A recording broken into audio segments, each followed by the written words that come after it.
Hero Alam নিয়ে কথা বললেও এদেশের মানুষ দেখি আমারে ফোন দিয়ে ধমক দেয়। আস্তে আস্তে দেখলাম পুলিশের আগে এসআই মানিকগঞ্জ থেকে ফোন দিয়ে আমারে শাসাচ্ছে। আসসালামু আলাইকুম প্রিয় দর্শক, আশা করি আপনারা সব ভালো আছেন। তো কিতা হইতাম ই কোন দেশে বসবাস করি, যে দেশ আচ্ছা যাই হোক, ওখান আপনারা আমি মাতার আগে ভিডিওটা দেখাই, আপনারা ভিডিওটা দেখুক।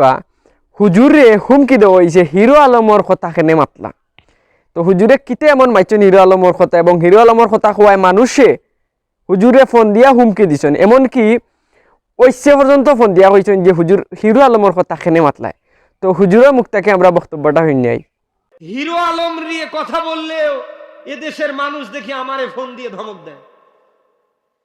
আস্তে আস্তে কত জনে আমারে ফোন দিয়ে হুমকি দিচ্ছে, হুজুর আপনি হিরো আলম নিয়ে কথা বলেন। ওই দিন হিরো আলমের গ্রামে ছিল আমার মাহফিল, ওর বাড়ি থেকে কয়েকটা বাড়ি পরে এরকম মাহফিল। তা আমি সেখানে বলেছি হিরো আলম নাকি নির্বাচন করতে যাচ্ছে।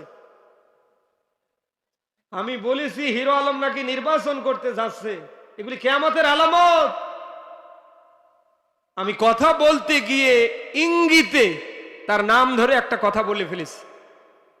ওরে মোর আল্লাহ, গোটা দেশের মানুষ এ ফোন দেয় ও ফোন দেয়, হুজুর আপনি হিরো আলম নিয়ে কথা বললেন, আপনি হিরো আলম রে চিনেন? আমি বললাম ওর বাড়ির পাশ থেকে তো আসলাম। ও যদি অত আল্লাহর ওলি হতো, ওর এলাকায় ওর বাড়ির 3টা বাড়ি পরে প্রোগ্রাম করে আসলাম, মানুষ আমার ছেড়ে দিত? তা আমি জিজ্ঞেস করলাম, কিরে ভাই তুমি হিরো আলম রে চেনো? ও কি করে? আর কথা কয় না।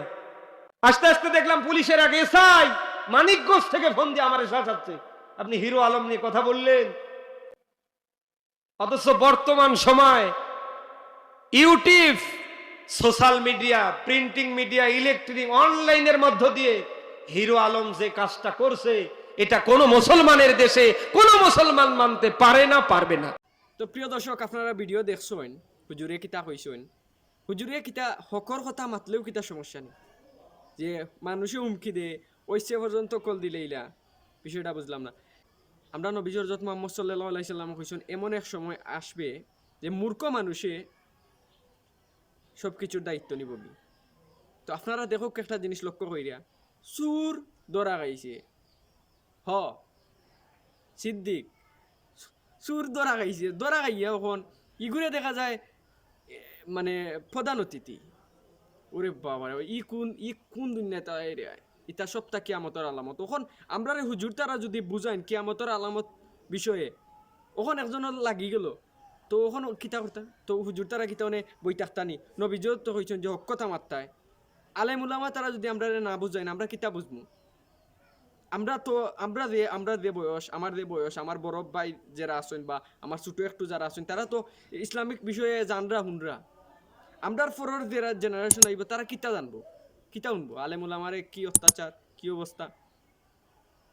তো আপনারাও কমেন্টও কইবা।